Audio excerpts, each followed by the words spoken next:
नमस्कार, मैं doctor Mukesh Kumar Verma, assistant professor in political science, university of Rajasthan. हमारे आज के इस वीडियो में हम जिस टॉपिक के ऊपर डिस्कशन करेंगे उसका टाइटल है parts of the Indian constitution. अर्थात हमारे आज के इस वीडियो में हम भारतीय संविधान के भागों के ऊपर चर्चा करेंगे। जैसा कि हम सभी जानते हैं, भारतीय संविधान की संरचना के बारे में, भारतीय संविधान के ढांचे के बारे में और भारतीय संविधान के स्ट्रक्चर के बारे में कि हमारे कॉन्स्टिट्यूशन में टोटल 395 आर्टिकल्स हैं, अर्थात 395 अनुच्छेद हैं, जिन्हें 22 पार्ट्स में डिवाइड किया गया है, 22 भागों में जिन्हें विभाजित किया गया है। So today we will try to understand about 22 parts of the our constitution. अर्थात आज के इस वीडियो में हम देखेंगे कि भारतीय संविधान के कौन से भाग में क्या क्या प्रोविजंस किए गए हैं, अर्थात किस किस भाग में क्या क्या प्रावधान किए गए हैं। तो सबसे पहले हम बात करेंगे इंडियन कॉन्स्टिट्यूशन के पार्ट फर्स्ट की, and part first is related to the union and its territory, अर्थात संघ और उसके राज्य क्षेत्र। और इसका वर्णन हमें कॉन्स्टिट्यूशन के आर्टिकल नंबर 1 to 4 में मिलता है। और इन आर्टिकल्स में संघ का नाम और उसके राज्य क्षेत्र के बारे में बताया गया है। साथ ही बताया गया है कि किस प्रकार से संघ में नए राज्यों का प्रवेश किया जा सकता है या किस प्रकार नए राज्य की स्थापना की जा सकती है। साथ ही हम देखेंगे कि भाग जो फर्स्ट है उसमें ये भी बताया गया है कि किस प्रकार से नए राज्यों का निर्माण किया जा सकता है और वर्तमान के जो राज्य हैं उनके नाम में, उनके क्षेत्र में और उनकी सीमाओं में किस प्रकार से परिवर्तन किया जा सकता है। कॉन्स्टिट्यूशन का सेकंड पार्ट रिलेटेड है सिटीजनशिप से, अर्थात संविधान के भाग 2 में नागरिकता से संबंधित विभिन्न प्रावधानों का उल्लेख हमें देखने को मिलता है। और ये उल्लेख हमें संविधान के अनुच्छेद संख्या 5 to 11 अर्थात 5 से 11 में दिखाई देते हैं। और इन अनुच्छेदों में बताया गया है कि संविधान के प्रारंभ पर किन्हें नागरिकता दी गई थी और क्यों दी गई थी। साथ ही बताया गया है कि पाकिस्तान से भारत को और भारत से पाकिस्तान को माइग्रेट अर्थात प्रव्रजन करने वाले कुछ व्यक्तियों के नागरिकता संबंधी कौन कौन से अधिकार होंगे। साथ ही भाग 2 में ये भी बताया गया है कि भारत के बाहर रहने वाले भारतीय उद्भव के कुछ व्यक्तियों को किस किस प्रकार के नागरिकता संबंधी अधिकार दिए गए हैं। साथ ही हम देखते हैं कि इस भाग में नागरिकता संबंधी अधिकार बनाने की जो शक्ति संसद को दी गई है उसका भी विवेचन हमें भारतीय संविधान के भाग 2 में मिलता है। हम देखते हैं कि भारतीय संविधान का जो भाग 3 है वो फंडामेंटल राइट्स अर्थात मौलिक अधिकारों का विवेचन करता है और जिनका वर्णन हमें संविधान के अनुच्छेद 12 से 35 के बीच में मिलता है। और इन विभिन्न अनुच्छेदों में समानता के अधिकार, स्वतंत्रता का अधिकार, शोषण के विरुद्ध अधिकार, धर्म की स्वतंत्रता संबंधी अधिकार, संस्कृति और शिक्षा संबंधी अधिकार और संवैधानिक उपचारों के अधिकार की बात कही गई है। संविधान का भाग 4 directive principle of the state policy अर्थात राज्य के नीति निर्देशक तत्वों से संबंधित है, जिनका वर्णन संविधान के अनुच्छेद 36 से 51 के बीच में किया गया है। इस प्रकार हम देखते हैं कि भारतीय संविधान के भाग 4 में कुछ मूलभूत सिद्धांतों का उल्लेख किया गया है और यह आशा व्यक्त की गई है कि सरकार अपनी नीतियों का निर्माण करते समय यथासंभव इन सिद्धांतों का पालन करेगी।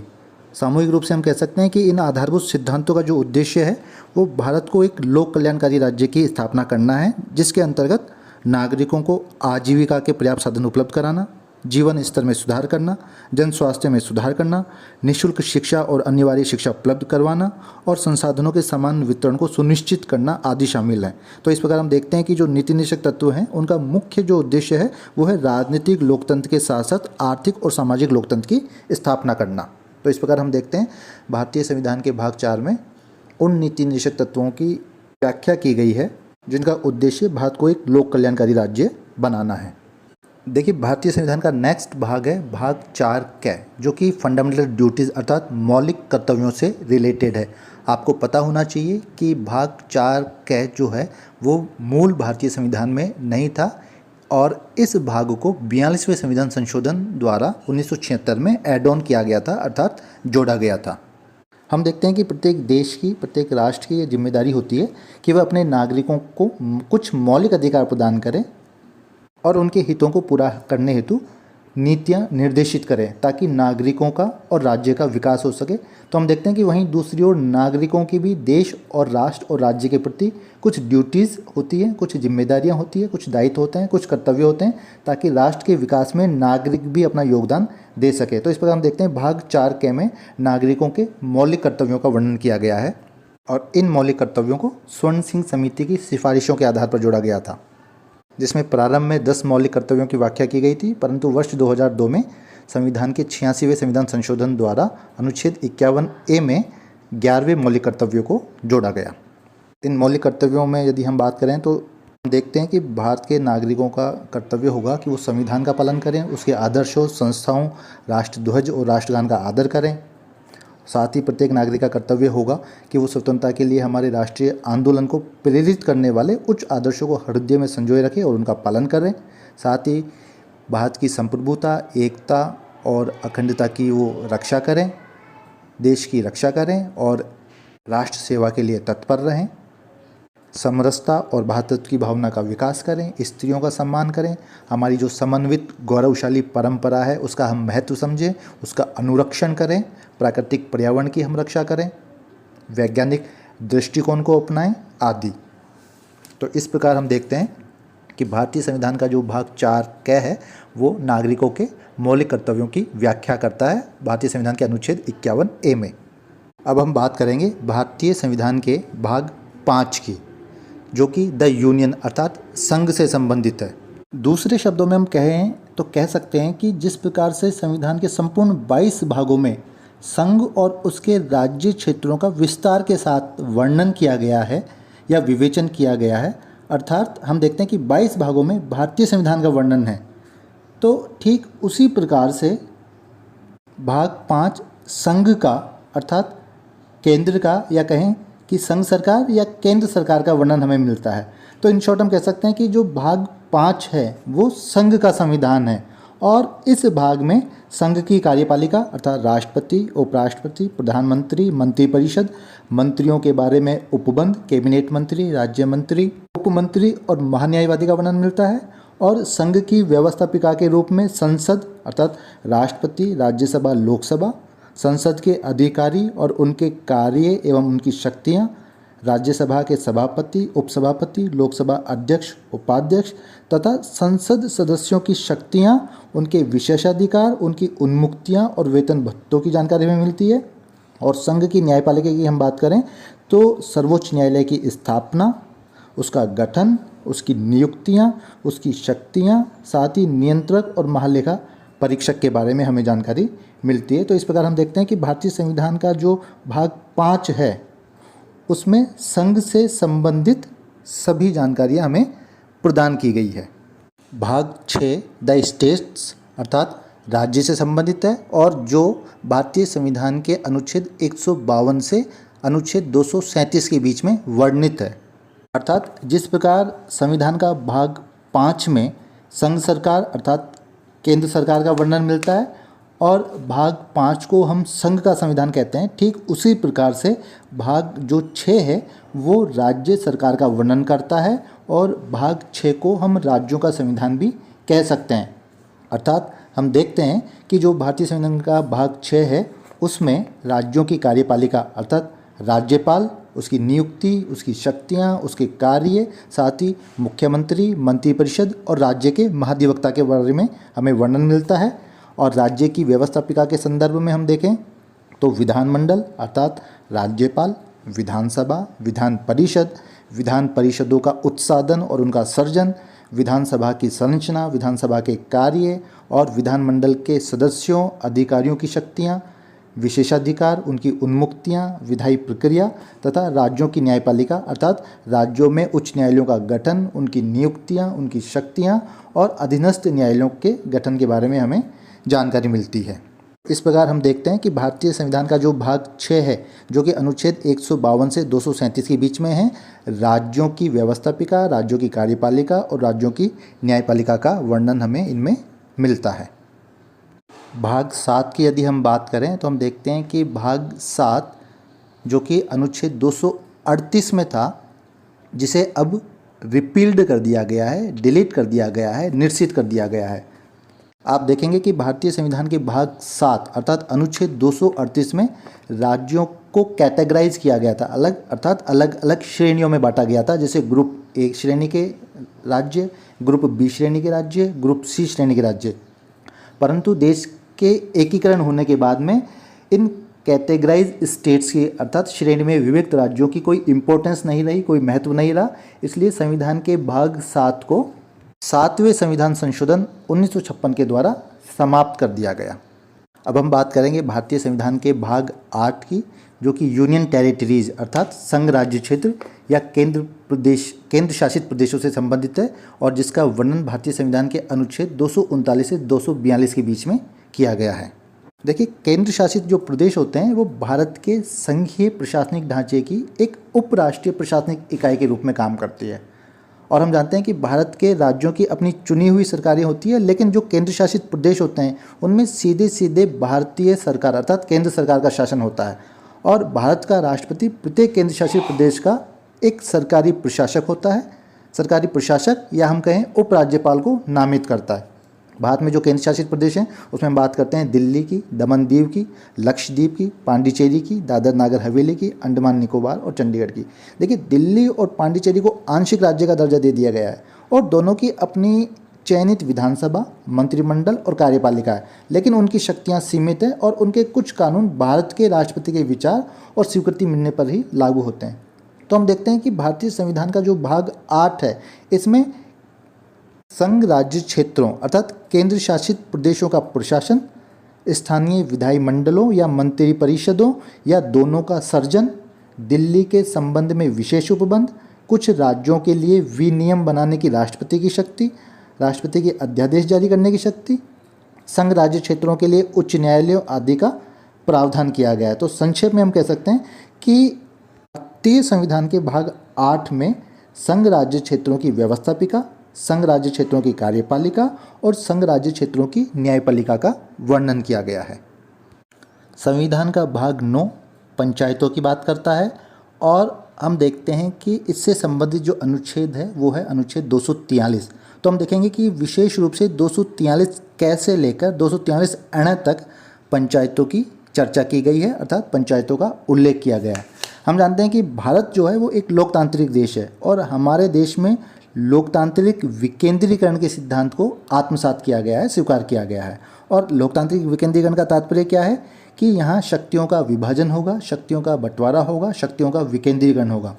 और इस संदर्भ में हम देखते हैं कि जो शक्तियों का विकेंद्रीकरण है, शक्तियों का विभाजन है, वो केंद्र और राज्यों के बाद में ग्रामीण स्तर पर पंचायतों में किया गया है और इसी का वर्णन हमें भारतीय संविधान के भाग 9 में दिखाई देता है। तो इस प्रकार हम देखते हैं कि भारतीय संविधान का जो भाग 9 है जो पंचायतों से संबंधित है, तो इसके अंतर्गत हमें पंचायतों की परिभाषा, पंचायतों के गठन, पंचायतों की संरचना, पंचायतों में आरक्षण की व्यवस्था, पंचायतों की अवधि, पंचायत का चुनाव लड़ने के लिए प्रमुख योग्यताएं, उनकी शक्तियां और वित्त से संबंधित अनेक प्रावधानों का वर्णन हमें इस भाग में देखने को मिलता है। इसी प्रकार यदि हम भारतीय संविधान के भाग 9 कै की बात करें जो कि म्यूनिसिपालिटीज़ अर्थात नगरपालिकाओं या फिर कहें शहरों की सरकार से संबंधित है और भारतीय संविधान के अनुच्छेद 243 और विशेष रूप से 243 तय से लेकर 243 य 6 तक इसका वर्णन हमें मिलता है। आपको पता होना चाहिए कि भारतीय संविधान का भाग 9 के मूल संविधान में नहीं था, इसे 74वें संविधान संशोधन 1992 के द्वारा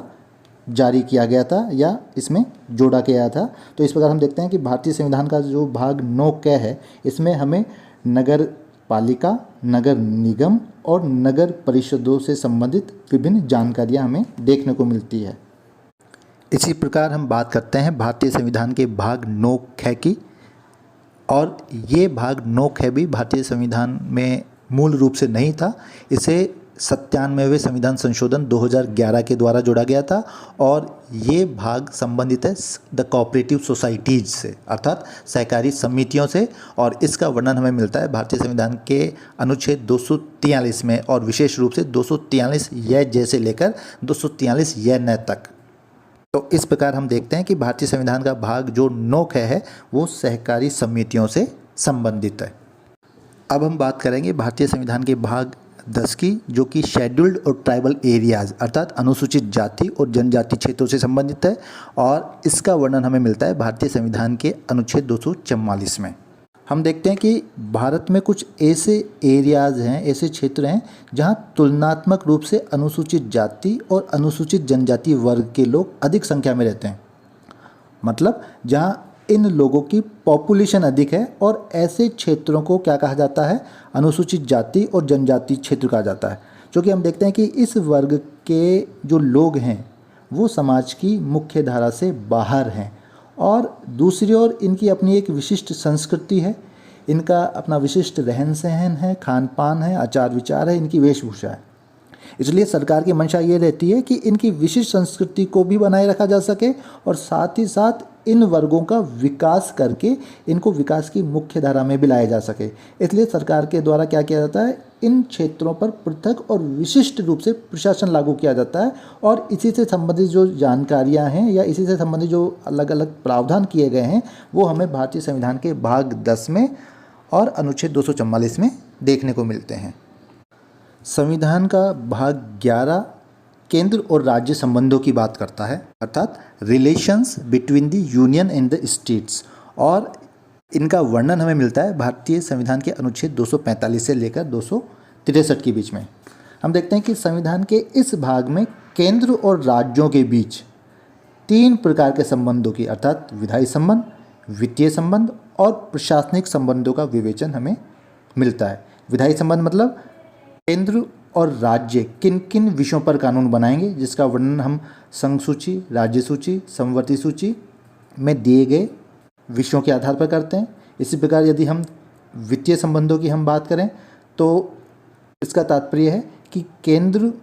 कौन कौन से टैक्स लगाएगा और कौन कौन से टैक्स कलेक्ट करेगा,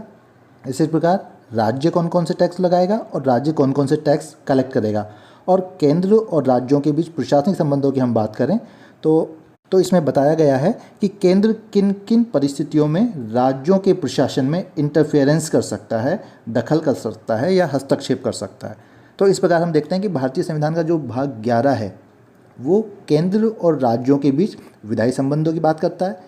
वित्तीय संबंधों की बात करता है, प्रशासनिक संबंधों की बात करता है, और इसका वर्णन हमें मिलता है भारतीय संविधान के अनुच्छेद 245 से 263 के बीच में।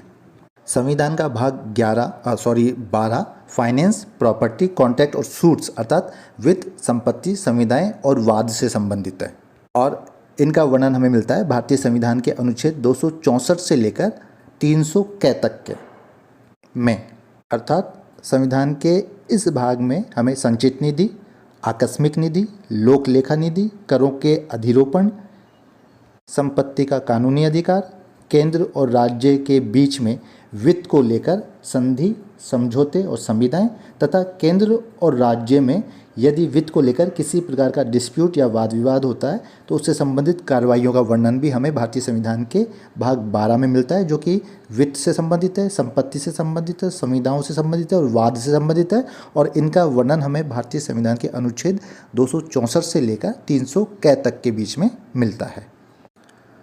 संविधान का भाग 13 संबंधित है trade, commerce and intercourse with in the territory of India, अर्थात भारत के राज्य क्षेत्र के भीतर व्यापार, वाणिज्य और समागम से, और इसका वर्णन हमें भारतीय संविधान के अनुच्छेद 301 से 307 के बीच में मिलता है। अर्थात भारत की सीमाओं के अंतर्गत, भारत की सीमाओं के भीतर व्यापार, वाणिज्य और समागम करने की स्वतंत्रता, और इस संदर्भ में केंद्र और राज्यों की शक्तियों का वर्णन यदि हमें देखना है तो उसके लिए हम देख सकते हैं भारतीय संविधान का भाग 13, और ये वर्णन किया गया है अनुच्छेद 301 से 307 के बीच में। और अब हम बात करेंगे भारतीय संविधान के भाग 14 अर्थात 14 की, जो कि services under the union and the states अर्थात संघ और राज्य के अधीन सेवाओं की बात करता है, और ये वर्णन हमें मिलता है भारतीय संविधान के अनुच्छेद 308 से 323 के बीच में। इस भाग में हमें यूपीएससी और अलग अलग पीएससीज के सदस्यों की नियुक्तियां, उनकी पदावधियां, उनको पद से हटाया जाना या निलंबित किया जाना, उनके कार्य और उनकी शक्तियां और उनके अधिकारों की जानकारी मिलती है। साथ ही भर्ती और सेवाओं की शर्ती, पदावधि या पद से हटाया जाना, अखिल भारतीय सेवाओं की शर्तें आदि का वर्णन भी हमें भारतीय संविधान के भाग 14 में मिलता है। और अब है भाग 14A जो ट्रिब्यूनल्स अर्थात अधिकरणों की बात करता है, और इसका वर्णन हमें मिलता है भारतीय संविधान के अनुच्छेद 323A और 323B में। आपको पता होना चाहिए कि ये जो भाग 14A है ये मूल संविधान में नहीं था, इसे 42वें संविधान संशोधन 1976 के द्वारा जोड़ा गया था और इसे इफेक्टिव किया गया था 3 जनवरी 1977 से। हम देखते हैं कि भारतीय संविधान के इस भाग में 2 प्रकार के ट्रिब्यूनल्स अर्थात अधिकरणों की बात की गई है। 323A में एडमिनिस्ट्रेटिव ट्रिब्यूनल्स अर्थात प्रशासनिक अधिकरण, और 323B बात करता है ट्रिब्यूनल्स फॉर अदर मैटर्स अर्थात अन्य विषयों के अधिकरण की। इस प्रकार हम देखते हैं कि भारतीय संविधान का भाग 14A